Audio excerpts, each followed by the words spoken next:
right. Good morning. Thank you for joining me today. Excuse me. I'm Jody Fitzgerald here to discuss with you a dog's view, a dog's life, and how to help you understand how to live a better life with them.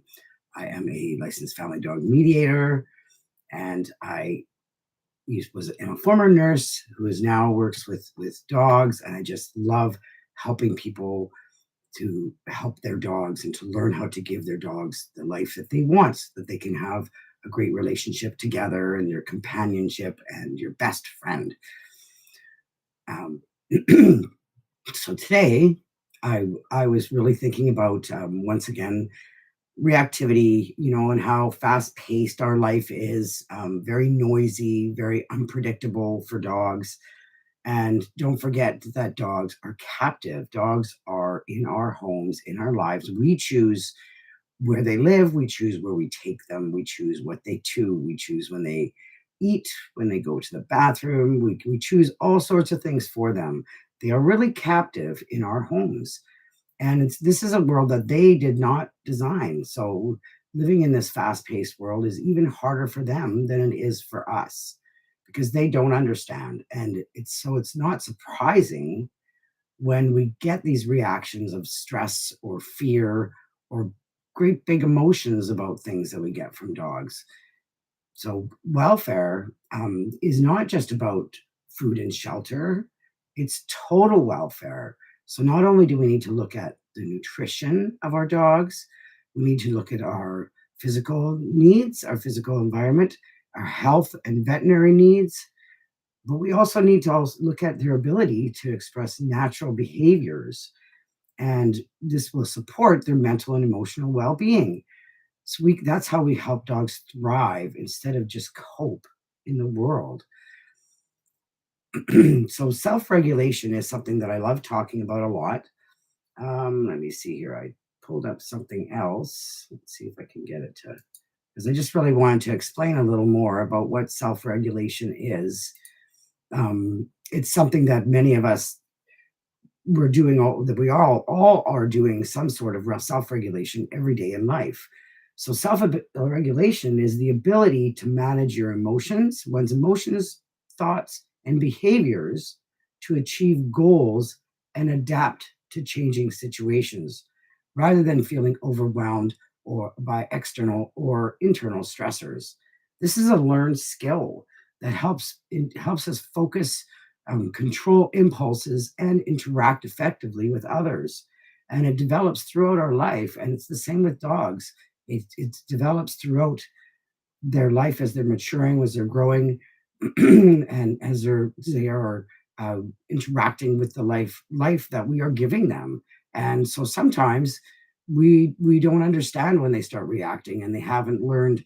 We haven't helped them to get past these things.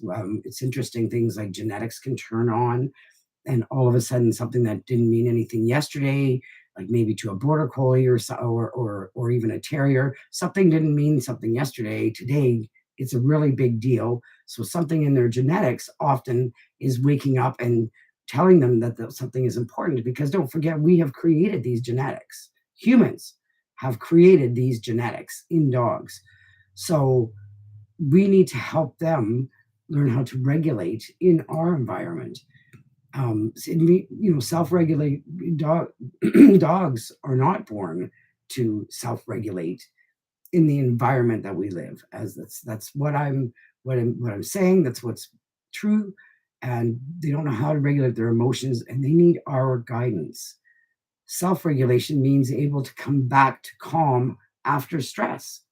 And it's key for handling interactions with people, other animals, and the environment. So the Mr. Rogers hack is a great way that we get to help dogs. I find that being very calm, being very, very just relaxed and talking about situations can make such a difference. Thinking about Mr. Rogers, right? How simple he talked, and he made things fun, and just simple routines and patterns. This can remind us, and dogs remind us, when we slow down and use a calm voice, we can create safe rhythms and patterns, and we can become the anchor in their world. It's very, very helpful to talk about the environment. Being their anchor, they need to be able to, they will learn quickly to look at you. If you're helping them understand that that noise they heard is okay, yep, acknowledge it. I'm not sure what it was, but it was a big bang. And you can really help a dog to go through the fear that might happen when they hear a noise or when they see something, with the energy and experience that they feel when they see something, that we can help them through these things when we talk about it and we acknowledge it and just give them calm guidance. And time is another great way that makes a big difference for dogs. They need to digest experiences. Every experience is like food. The brain needs time to digest it and to process it. And overloading without any breaks, like if you're putting too much pressure on, it's pressure stacking, right? Without breaks, can really cause more stress and more reactivity. So giving dogs space, taking the second to pause, and then helping them recover helps them learn how to adjust and to recognize that they can feel safe and that things are okay. But we have to give them that space. Sometimes just time is very simple. What can help them if we just don't push them, right? So the best ways that we can keep helping them is building calm routines and quiet moments in daily life.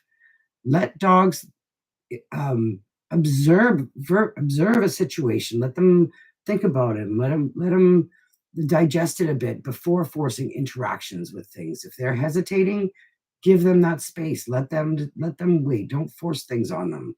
Model calm energy. They learn from us. Our reactions are huge, and if we stay calm, if we do everything we can to stay calm and relaxed when a dog is feeling stressed out, it can really, they will feel that energy. And respect their space. Not every dog, and respect their space and their pace, because not every dog needs to rush. So this is about supporting the good life and total welfare for your dog, helping them with their interactions with the environment, with people, and with other animals is one of the things that we need to learn to focus on more and recognize that dogs need help with. So this through this total welfare, look, when you get this total welfare, it's building skills for life so they can handle the world with confidence. And through total welfare, calm guidance, and time to digest, we can give them the good life. I love talking about this. I love sharing this information. It's very, very helpful to just listen, because you can learn and you can think about what your dog's going through and you can think about what your dog is reacting to, and you can kind of plan a little bit ahead to help your dog. When you know that there's going to be something happening, you can maybe just take a little wider step, make sure you're taking some breaths, and take a wider go around things, like make curve around things, and give the dog room and to digest and to think about things, and let them do that. It can make a big difference in everyday life. Everyday life can change when you give the dogs this support and give them help with their self-regulation, and use Mr. Rogers and use calm. So I would love anybody who is struggling with their dog to please don't hesitate to book a call. I just put my link in there. You need to get some help. I would love to help. Dogs are struggling. I know so many people. I get contacted all the time. They live in an apartment, and all of a sudden, the dog is was doing fine, but it's been a very then all of a sudden the neighbors move, and it's been super busy. There's been a bunch of kids around, and now all of a sudden a few things.